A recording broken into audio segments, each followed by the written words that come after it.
হচ্ছে চাষি ভাইদের নিজস্ব অনুষ্ঠান কিষাণ বাণী।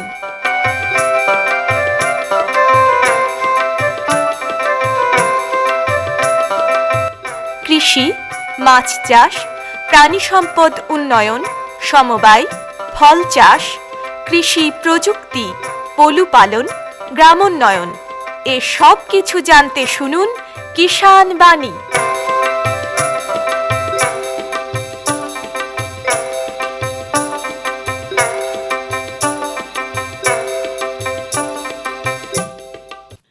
শ্রোতা বন্ধুদের অনেক অনেক প্রীতি ও শুভেচ্ছা জানিয়ে শুরু করছি ভারত সরকারের কৃষি ও কৃষক কল্যাণ মন্ত্রকের কৃষি সহযোগ ও কৃষক কল্যাণ দপ্তরের সহায়তায় অনুষ্ঠান কিষাণ বাণী।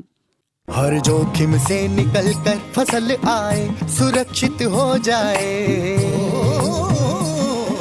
फसल बीमा से हर किसान अब आत्मनिर्भर हो जाए। संकट के समय प्रधानमंत्री फसल बीमा योजना किसानों के लिए वरदान है। अब सूखा पड़े या बाढ़ आ जाए कोई डर नहीं, अब ओले पड़े या कीट पतंगे फसल खा जाए कोई फिक्र नहीं, क्योंकि हमने लिया है प्रधानमंत्री फसल बीमा। बुआई से फसल कटाई तक हर जोखिम का दावा, न्यूनतम प्रीमियम पर अधिकतम भुगतान का वादा। योजना से हर साल जुड़ रहे हैं 5 करोड़ से ज्यादा किसान। अब आपकी है बारी। नजदीकी कृषि कार्यालय, सहकारी समिति, बैंक शाखा, अधिकृत बीमा कंपनी या जन सेवा केंद्र में स्वेच्छा से करा सकते हैं पंजीकरण। फसल बीमा पोर्टल या फसल बीमा ऐप द्वारा भी कराया जा सकता है पंजीकरण। प्रधानमंत्री फसल बीमा योजना, आपकी फसलों का संपूर्ण सुरक्षा कवच। कृषि एवं किसान कल्याण मंत्रालय, भारत सरकार। বিশ্ব পরিবেশ দিবস উপলক্ষে এখন শুনবেন বিশেষ অনুষ্ঠান সেই সবুজের সন্ধানে। রচনা তরুণ দাস, গ্রন্থনা অর্চিতা ঘোষ ও মুক্তি হক। সেই সবুজের সন্ধানে।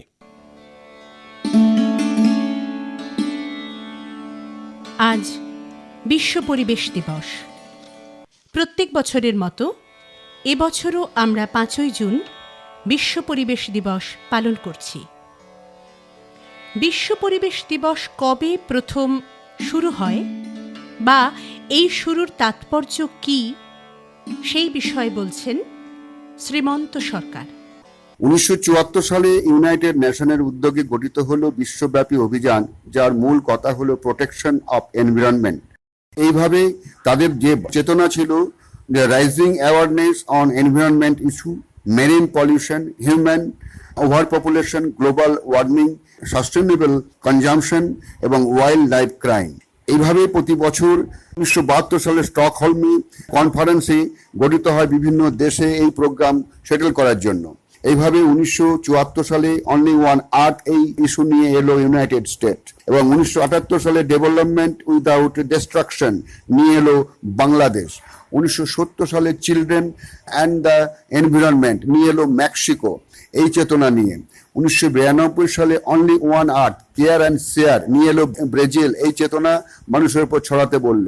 তারপরে 1993 সালে পভার্টি অ্যান্ড দ্য এনভায়রনমেন্ট। এইভাবে প্রতিটি মানুষকে সচেতন করা থাকলো পরিবেশ এবং মানুষ ওতপ্রোতভাবে জড়িত। এইভাবে কবিতার ভাষায় বলতে পারি, পায়ের দাবি পথের ওপর, হাতের অধিকার কাজের ওপর, মনের দাবি মুক্ত আকাশের ওপর, শিশুর দাবি নির্মল প্রকৃতির ওপর। এইভাবেই আমরা বাঁচতে পারি, সংরক্ষণ করতে পারি, সবুজ এবং প্রকৃতির সঙ্গে মানুষের সম্পর্ক সুদৃঢ় হতে পারে। আমাদের চারপাশে যে পরিচিত জগৎ, সেটাই তো আমাদের পরিবেশ। অর্থাৎ মাটি, জল, গাছপালা, জীবজন্তু, পশু পাখি, কীটপতঙ্গ, উষ্ণতা, বন্ধু বান্ধব, আত্মীয় স্বজন, সকলকে নিয়ে, সবাইকে নিয়ে আমাদের পরিবেশ।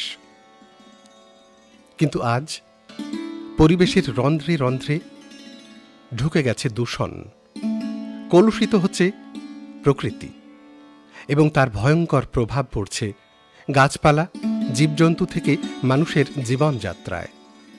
লক্ষ লক্ষ বছর আগে যখন এই পৃথিবীর উপর প্রাণ ও প্রাণীর সৃষ্টি হয়েছিল, সেদিন প্রকৃতি আর পরিবেশের একটা সাম্য ছিল।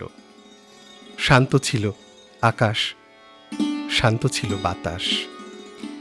আসুন এখন আমরা জানব কৃষির ওপর দূষণের কতটা প্রভাব। বলছেন পরিবেশবিদ ডক্টর শুক্লা মণ্ডল। গাছপালারা অর্থাৎ কৃষিজ যে গাছপালা রয়েছে তারা সেরকম প্রতিক্রিয়া দেখাতে পারে না বলে অনেক মানুষই হয়তো ভাবেন যে গাছপালার উপরে তেমন কোনো প্রতিক্রিয়া কুপ্রভাব হয়তো পড়ছে না, কিন্তু বিষয়টা তা নয়। বায়ু দূষণের মধ্যে যেটা বিষয় সেটা হচ্ছে গিয়ে অনেক বিষাক্ত জিনিস যেটা কণা আকারে বাতাসের সঙ্গে আছে, সেইগুলো যেমন আছে সেরকম বিষাক্ত পদার্থ নয়, কিন্তু ধূলিকণা, ধূলিকণার প্রভাবটা, ধূলি এবং ধোঁয়া এই দুটোর প্রভাবটা খুব ভীষণভাবেই আছে। যেমন ধরতে পারি আমরা যে কোনো কারখানা থেকে, বিশেষ করে থার্মাল পাওয়ার যেগুলো, সেখান থেকে SO2, NO2 অর্থাৎ সালফার ডাইঅক্সাইড, নাইট্রোজেন ডাইঅক্সাইড এগুলো হয়, ওগুলো বাতাসে থাকে এবং বাতাসের যে জলীয় বাষ্প তার সঙ্গে মিশে ওগুলো সালফিউরিক অ্যাসিড, নাইট্রিক অ্যাসিড তৈরি করে। তারপরে যখন বৃষ্টি হয়, বৃষ্টির সঙ্গে সেগুলো মাটিতে ঝরে পড়ে।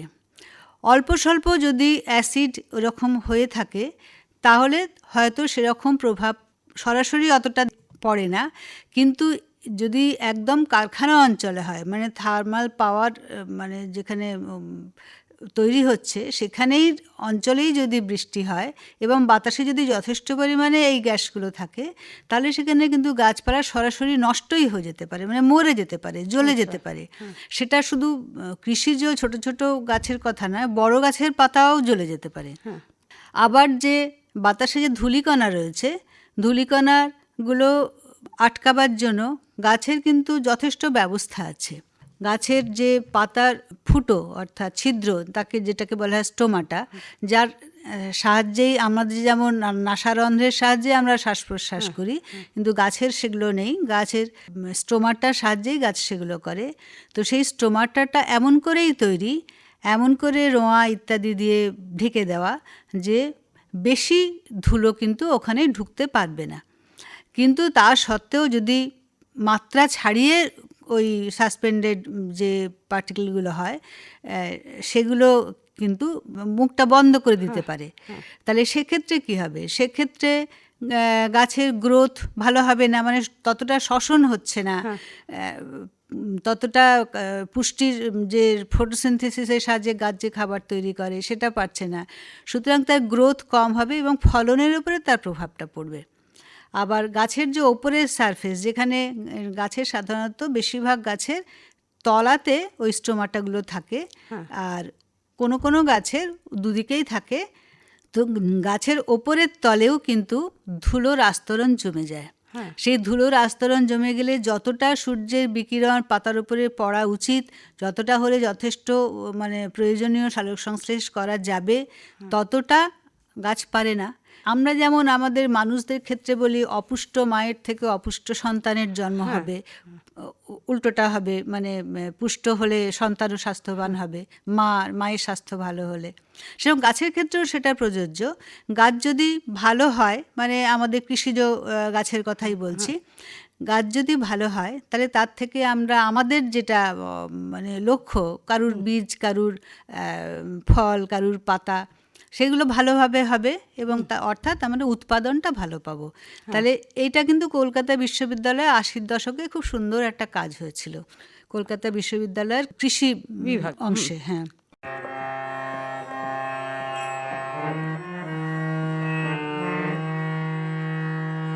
আকাশ ভরা সূর্য তারা, বিশ্ব ভরা প্রাণ, তাহারি মাঝখানে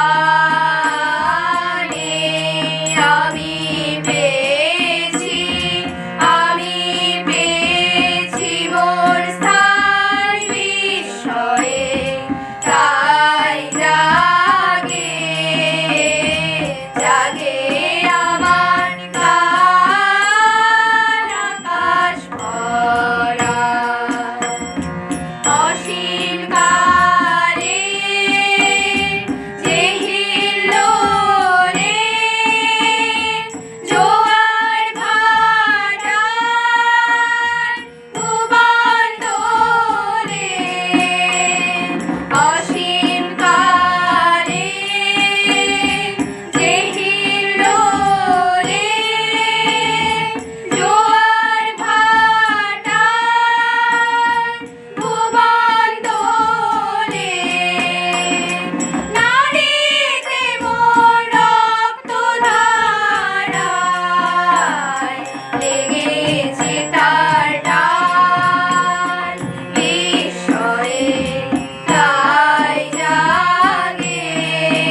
বিশ্ব পরিবেশ দিবসে এই বছরের থিম ইকোসিস্টেম রেস্টোরেশন, অর্থাৎ বাস্তুতন্ত্রের ক্ষতিপূরণ।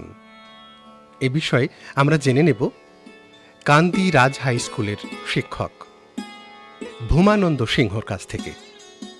1974 খ্রিস্টাব্দ হতে 5 জুন বিশ্ব পরিবেশ দিবস হিসাবে পালিত হয়। পৃথিবীর দূষণ কমাতে, প্রাকৃতিক ভারসাম্য বজায় রাখতে প্রতিবারই একটা নির্দিষ্ট বিষয়কে তুলে ধরা হয়। এবারের পরিবেশ দিবসের থিম ইকোসিস্টেম রেস্টোরেশন, অর্থাৎ বাস্তুতন্ত্রের ক্ষতিপূরণ। আয়োজক দেশ পাকিস্তান।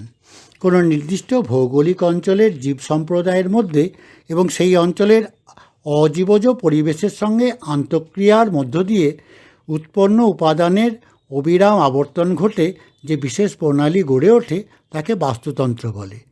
বাস্তুতন্ত্র ছোট বা বড় অঞ্চলেরও হতে পারে, যেমন পুকুরের বাস্তুতন্ত্র, নদী বা সমুদ্রের বাস্তুতন্ত্র, স্থলভাগের বাস্তুতন্ত্র, অরণ্যের বাস্তুতন্ত্র প্রভৃতি। বাস্তুতন্ত্র একটি গতিশীল প্রক্রিয়া। চক্রাকার পদ্ধতির মাধ্যমে বাস্তুতন্ত্রে শক্তি ও বিভিন্ন উপাদানের প্রবাহ ঘটে গতিশীল থাকে ও ভারসাম্য বজায় রাখে। সবুজ উদ্ভিদ তথা উৎপাদক সালোক সংশ্লেষ প্রক্রিয়ায় জটিল জৈব যৌগ ও খাদ্য তৈরি করে উদ্ভিদ দেহে সৌরশক্তি রাসায়নিক শক্তি হিসাবে সঞ্চিত হয়। এই জৈব যৌগগুলি খাদ্য খাদক সম্পর্কের মাধ্যমে বিভিন্ন খাদক স্তরে ছড়িয়ে পড়ে। ফলে খাদকেরা সুস্থভাবে বেঁচে থাকে ও বংশ বিস্তার করে। সর্বশেষে উৎপাদক বা খাদকের মৃত্যু হলে বিয়োজকরা মৃত জীবদেহের জটিল জৈব যৌগগুলিকে সরল জৈব যৌগে পরিণত করে প্রকৃতিতে ফিরিয়ে দেয়, যা উৎপাদক গ্রহণ করে পুনরায় খাদ্য তৈরি করে। বাস্তুতন্ত্রের উপাদানগুলির পরিবর্তন হলে, অর্থাৎ কোনো উপাদান বেড়ে গেলে বা কমে গেলে ভারসাম্য বিঘ্নিত হয়। সাধারণত স্থলভাগের 1/3 বনভূমি থাকা প্রয়োজন। বর্তমানে ভারতের গাছযুক্ত এলাকা ও বনভূমির মোট পরিমাণ স্থলভাগের 24.56%। কলকারখানা স্থাপন, নগরায়ন, কৃষিজমি বৃদ্ধি প্রভৃতির জন্য বনভূমি কমে যাচ্ছে।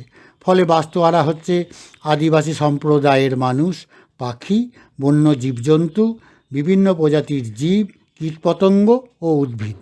বিঘ্নিত হচ্ছে বাস্তুতন্ত্র। বিগত শতাব্দীতে শতকরা 50% জলভূমি নানা কারণে বুঝিয়ে ফেলা হয়েছে। ফলত ওই সমস্ত জলাভূমির বাস্তুতন্ত্র ও জীববৈচিত্র্য নষ্ট হয়েছে। পৃথিবীর প্রাকৃতিক সম্পদকে সবচেয়ে বেশি ব্যবহার করেছে মানুষ। তার লোভ পৃথিবীকে দূষিত করেছে। তাই মানুষকেই তার প্রতিকার করতে হবে।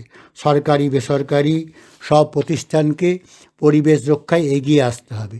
সাধারণ মানুষকেও সচেতন হতে হবে। ব্যাপক সবুজায়ন, জলাভূমি সংরক্ষণ, গ্রিনহাউস গ্যাস নির্গমনের নিয়ন্ত্রণ, কলকারখানার বর্জ্য জলের ও গৃহস্থ আবর্জনাগুলির সঠিক প্রক্রিয়াকরণের মধ্য দিয়ে আমরা আমাদের বাস্তুতন্ত্রের কিছুটা হলেও ক্ষতিপূরণ করতে পারি। তাই আসুন সকলে সচেতন হই, প্রতিজ্ঞাবদ্ধ হই বাস্তুতন্ত্রের ক্ষতিপূরণের। আমরা আমাদের ভবিষ্যৎ প্রজন্মকে একটা সুন্দর পৃথিবী উপহার দিতে চাই। সভ্যতার ক্রমবিবর্তনে মানুষ বিজ্ঞান আর প্রযুক্তিকে তার নিজের প্রয়োজন আর ইচ্ছে অনুযায়ী কাজে লাগিয়েছে, সৃষ্টি করেছে তার নিজের মতো পরিবেশ।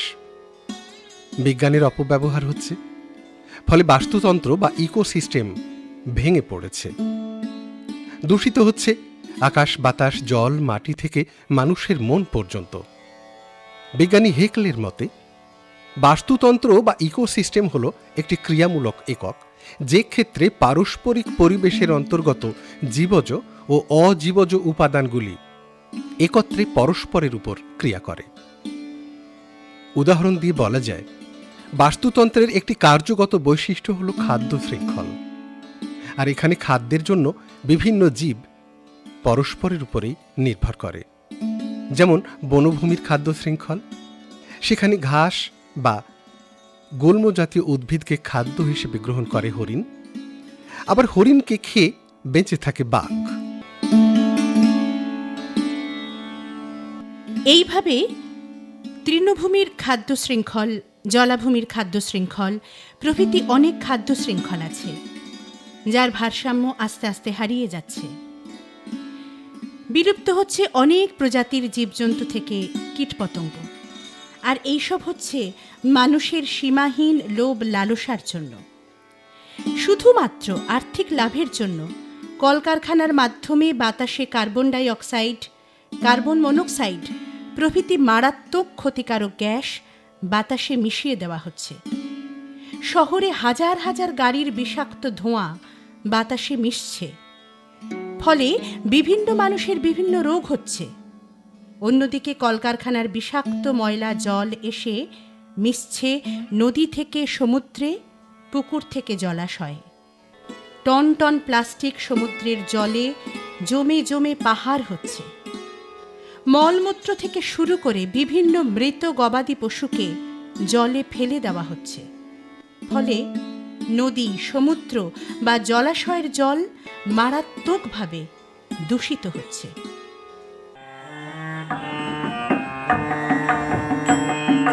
ছায়া দে ছায়া দে ছায়া দে রে তুই ও মেঘ ছায়া দে, ও মেঘ ছায়া দে ছায়া দে ছায়া দে রে তুই ও মেঘ ছায়া দে।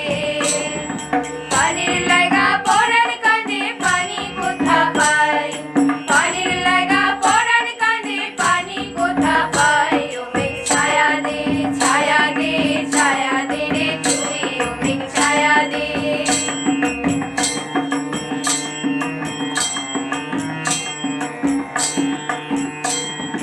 মাটি কাঁদে পরাণ করে জমিন গেছে পুরা, মাটি কাঁদে পরাণ করে জমিন গেছে পুরা।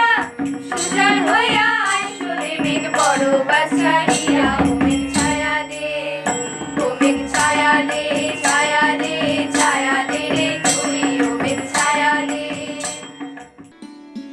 লোকজনের চিৎকার চেঁচামেচি, উৎসবের মত্ততা, মোটর গাড়ির হর্ন, বাজি পটকার শব্দ, সব মিলিয়ে যেন একটা অপস্বর সৃষ্টির মহাযজ্ঞ চলছে। ফলে মানুষের শ্রবণ শক্তি কমে যাচ্ছে বা একেবারে বিলুপ্ত হয়ে যাচ্ছে। রক্তচাপ যাচ্ছে বেড়ে, মানুষ শিকার হচ্ছে অনিদ্রার। আবার অন্যদিকে রাস্তাঘাট, আসবাবপত্র নির্মাণ প্রভৃতি কারণে যথেচ্ছভাবে গাছ কেটে চলা হচ্ছে। এর ফলে ভয়াবহ প্রভাব পড়ছে সার্বিকভাবে পরিবেশে। বৃষ্টি হচ্ছে না, বাতাসে অক্সিজেনের অভাব দেখা দিচ্ছে, খরা, বন্যা প্রায় নিয়মিত। ভূমিক্ষয়ের ফলে নষ্ট হচ্ছে পরিবেশের ভারসাম্যটাই।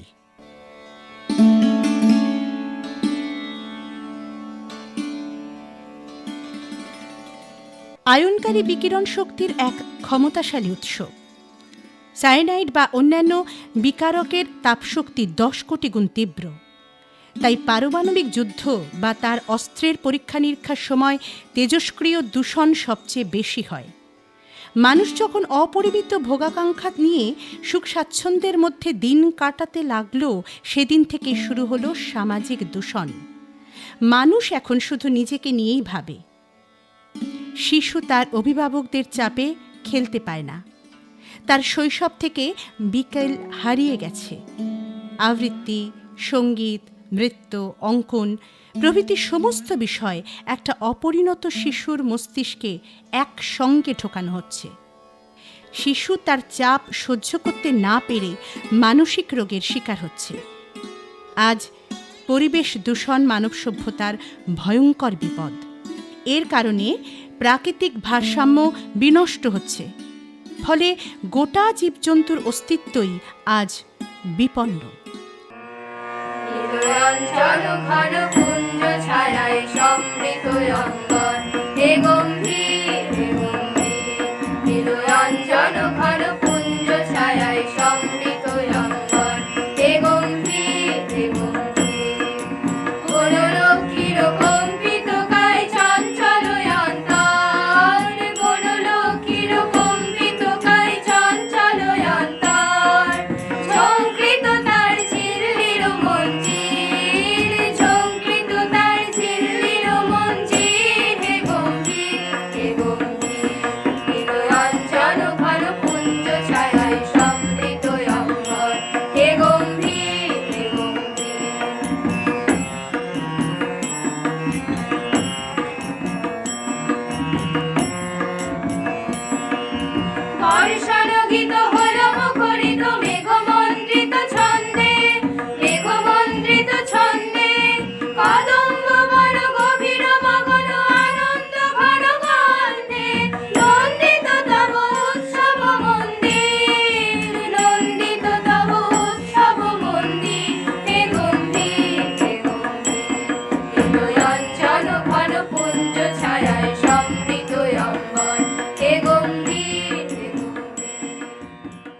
পরিবেশ দূষণের সমস্যা নিয়ে চিন্তিত আজ সকলেই।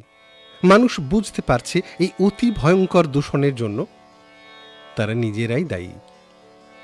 তাই আজ বছরের বিভিন্ন সময়ে রাস্তার দুই ধারে, ফাঁকা স্থানে, বিভিন্ন জায়গায় গাছ লাগানো হচ্ছে। প্লাস্টিকের ব্যবহারে লাগাম টানা হচ্ছে। তার বিকল্প নিয়েও নিরন্তর গবেষণা চলছে।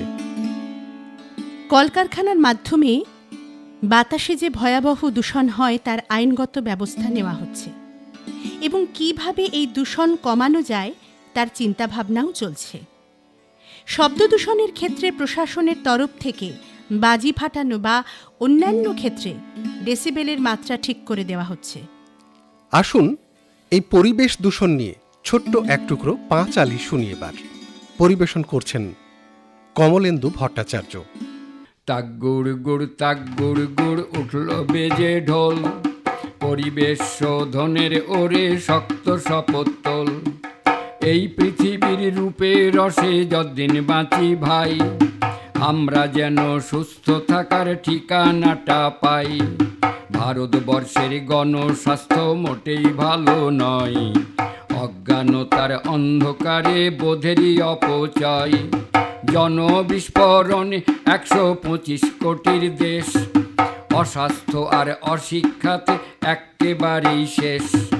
চারিদিকে আবর্জনায় নোংরা গ্রামনগর, অস্বাস্থ্যকর পরিবেশে রোগ জীবাণুর ঘর।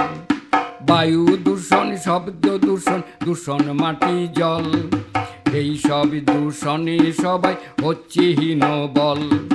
মানুষেরই তৈরি যে আজ অজস্র দূষণ, মানুষেরই রক্তপানে ব্যস্ত অনুক্ষণ। বাবা বড্ড ভয়ঙ্কর, কবে জাগবে নারী নর? বাবা বড্ড ভয়ঙ্কর, কবে জাগবে নারী নর? তাক গুড় গুড় তাক গুড় গুড় উঠল বেজে ঢোল, পরিবেশ শোধনের ওরে শক্ত শপথ তোল। একে তো কলকারখানার সব নোংরা বিষের জলে, নদী নালা ভরছে যে আজ প্রতি পলে পলে। তারপরেতে সমুদ্রেতে প্রয়োগ পরমাণু, কে করবে পুতনা বধ, কোথায় ব্রজের কানু? রুগ্ন বিকলাঙ্গ শিশু আজকে মায়ের কোলে, অকালে মরণের কোলে পড়ছে তো আজ ঢোলে। গ্রামে ঘরে মাঠে ঘাটে নয়তো পথের ধারে, ঝোপ জঙ্গল সামনে রেখে প্রাতক্রিয়া সারে।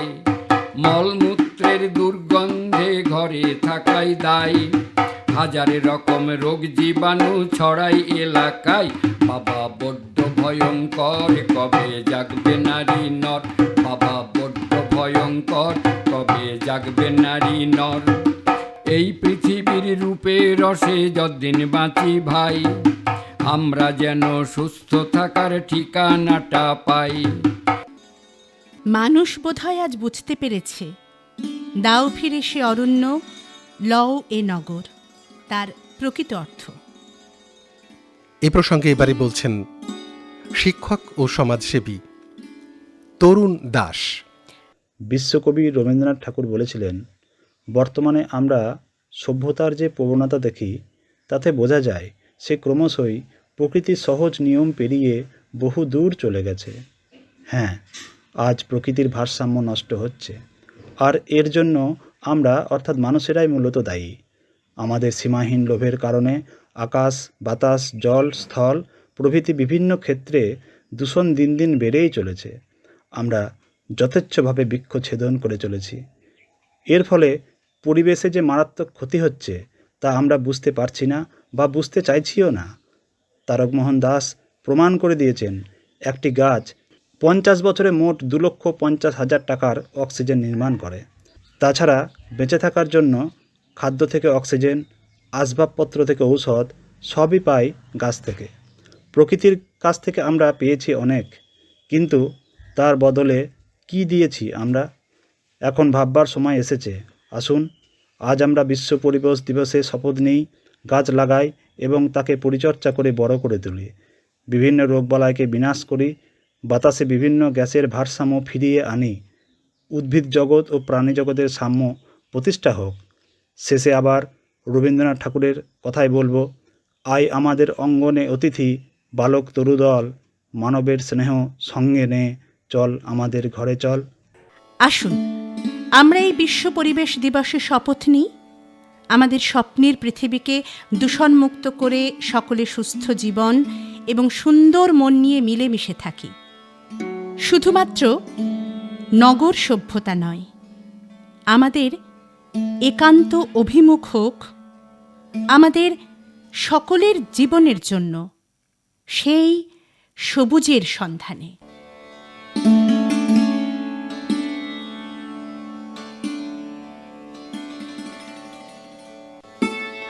বিশ্ব পরিবেশ দিবস উপলক্ষে এতক্ষণ শুনলেন বিশেষ অনুষ্ঠান সেই সবুজের সন্ধানে। রচনা তরুণ দাস, গ্রন্থনা অর্চিতা ঘোষ ও মুক্তি হক। সঙ্গীতাংশে ছিলেন রিম্পা সাহা, মৌসুমী খান, সৌমি পাল এবং সুদেশনা ঘোষ।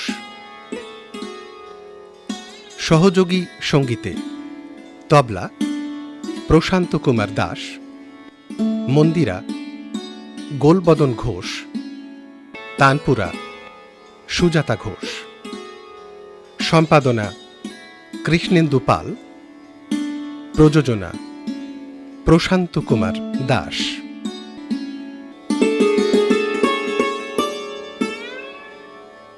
हर जोखिम से निकल कर फसल आए, सुरक्षित हो जाए। फसल बीमा से हर किसान अब आत्मनिर्भर हो जाए।